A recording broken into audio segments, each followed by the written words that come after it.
മധ്യപൂർവേഷ്യയിലെ സാഹചര്യം ഇപ്പോഴും ആശങ്ക നിറഞ്ഞതായി തന്നെ തുടരുകയാണ്.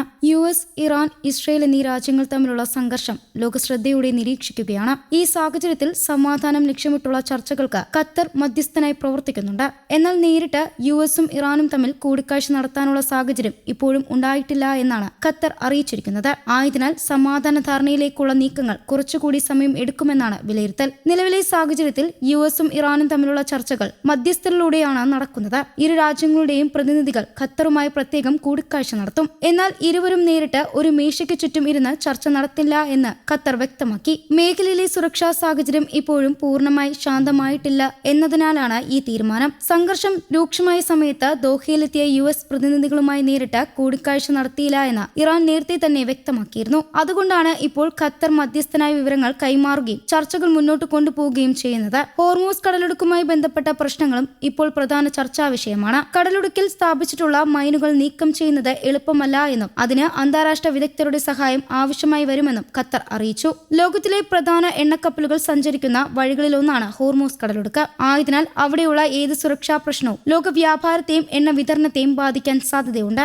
അതേസമയം US മരവിപ്പിച്ചിട്ടുള്ള ഇറാന്റെ സ്വത്തുക്കളെക്കുറിച്ചും ഇറാൻ ശക്തമായ നിലപാട് ആവർത്തിച്ചു. ഏകദേശം $1200 കോടി വിലമതിക്കുന്ന ആസ്തികൾ നേരിട്ട് വിട്ടുകിട്ടണമെന്നാണ് ഇറാന്റെ ആവശ്യം. ഈ ആവശ്യം Iran parliament speaker Mohammad Baqir Ghalibaf തുറന്നു പറഞ്ഞു. വെടിനിർത്തൽ കരാറിലെ എല്ലാ വ്യവസ്ഥകളും ആദ്യം പൂർണ്ണമായി നടപ്പാക്കണം എന്നും അതിനുശേഷമേ ആണവ പദ്ധതിയുമായി ബന്ധപ്പെട്ട നിയന്ത്രണങ്ങൾ പോലുള്ള വിഷയങ്ങൾ ചർച്ച ചെയ്യാനാകൂ എന്നും അദ്ദേഹം പറഞ്ഞു. അതിനു മുമ്പ് പുതിയ നിബന്ധനകൾ അംഗീകരിക്കില്ല എന്നും ആവശ്യമെങ്കിൽ രാജ്യത്തിന്റെ സുരക്ഷയ്ക്കായി എല്ലാ ഒരുക്കങ്ങളും തുടരുമെന്നും അദ്ദേഹം വ്യക്തമാക്കി. ഇതിനിടെ ഖത്തറിലേക്ക് സാങ്കേതിക വിദഗ്ധരുടെ ഒരു സംഘം അയക്കുന്നുണ്ടെന്ന് ഇറാൻ അറിയിച്ചു. എന്നാൽ ഈ സംഘത്തിന്റെ യാത്രയ്ക്ക് ദോഹയിലെ US പ്രതിനിധി സംഘത്തിന്റെ സന്ദർശനവുമായി യാതൊരു ബന്ധവുമില്ല എന്നും ഇറാൻ വ്യക്തമാക്കി. സാങ്കേതിക വിഷയങ്ങൾ വിലയിരുത്താനും ആവശ്യമായ ചർച്ചകൾ നടത്താനുമാണ് ഈ സംഘം എത്തുന്നതെന്ന് അധികൃതർ അറിയിച്ചു. നിലവിൽ US പ്രതിനിധി സംഘം ദോഹയിൽ തുടരുകയാണ്. അവർ ഖത്തർ നേതൃത്വവുമായി കൂടിക്കാഴ്ച നടത്തി വിവിധ വിഷയങ്ങൾ ചർച്ച ചെയ്യും. അതുപോലെ ഇറാൻ പ്രതിനിധികളും ഖത്തർ അധികൃതരുമായി പ്രത്യേകം ചർച്ച നടത്തും. ഇരു രാജ്യങ്ങളുടെയും അഭിപ്രായങ്ങൾ കൈമാറി മുന്നോട്ടുള്ള വഴി കണ്ടെത്താനാണ് ഖത്തറിന്റെ ശ്രമം. ഈ ചർച്ചകളിൽ ലെബനനിലെ സാഹചര്യം ഉൾപ്പെടെയുള്ള മേഖലാ പ്രശ്നങ്ങളും പരിഗണിക്കുമെന്നും റിപ്പോർട്ടുകളുണ്ട്.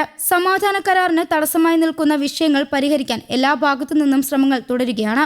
ഇറാൻ സർക്കാരിന്റെ വക്താവും ചർച്ചകളിലെ പ്രധാന വിഷയങ്ങളെക്കുറിച്ച് വിശദീകരിച്ചു. ആണവ പദ്ധതിയുമായി ബന്ധപ്പെട്ട കാര്യങ്ങൾ മാത്രമല്ല, രാജ്യത്തിന്റെ സാമ്പത്തിക സ്ഥിതി, ഭരണ സംവിധാനത്തിന്റെ പ്രവർത്തനം, ദേശീയ സുരക്ഷ എന്നിവയും ചർച്ചകളിൽ ഉൾപ്പെടുമെന്ന് അദ്ദേഹം പറഞ്ഞു. ഹോർമൂസ് കടലിടുക്കിലെ കപ്പൽ ഗതാഗതവുമായി ബന്ധപ്പെട്ട പ്രശ്നങ്ങൾ പരിഹരിക്കുന്നതും പ്രധാന ലക്ഷ്യങ്ങളിലൊന്നാണ്. കൂടാതെ മുമ്പ് മരവിപ്പിച്ചിരുന്ന ഏകദേശം $6 ബില്യൺ ഇറാനിയൻ ആസ്തികൾ വിട്ടുകിട്ടുന്ന കാര്യവും ചർച്ചകളിൽ ഉൾപ്പെടും. ഈ വിഷയങ്ങളിൽ ധാരണയിലെത്താൻ കഴിഞ്ഞാൽ ഇരു രാജ്യങ്ങളും തമ്മിലുള്ള ബന്ധത്തിൽ ചില പുരോഗതി ഉണ്ടാകുമെന്നാണ് പ്രതീക്ഷ.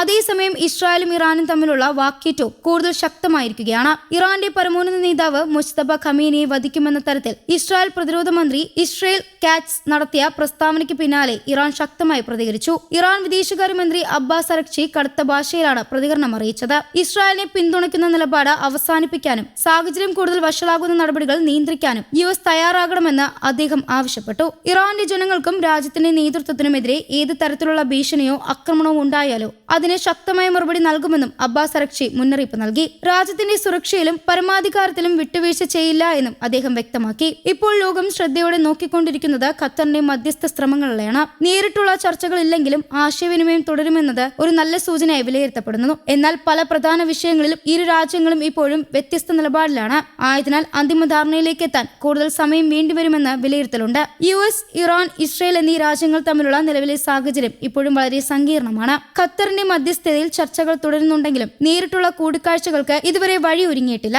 ആണവ പദ്ധതി, മരവിപ്പിച്ച ആസ്തികൾ, ഹോർമൂസ് കടലിടുക്കിലെ സുരക്ഷാ മേഖലയിലെ സമാധാനം എന്നിവയാണ് പ്രധാന ചർച്ചാ വിഷയങ്ങൾ. ഇരു രാജ്യങ്ങളും സമാധാനപരമായ പരിഹാരത്തിലേക്ക് നീങ്ങുമോ അതോ സംഘർഷം വീണ്ടും ശക്തമാകുമോ എന്നത് വരും ദിവസങ്ങളിലെ ചർച്ചകളെ ആശ്രയിച്ചിരിക്കും. ലോകത്തിന്റെ ശ്രദ്ധ ഇപ്പോൾ ഈ നയതന്ത്ര നീക്കങ്ങളിലേക്കാണ്. News desk Kerala Kaumudi.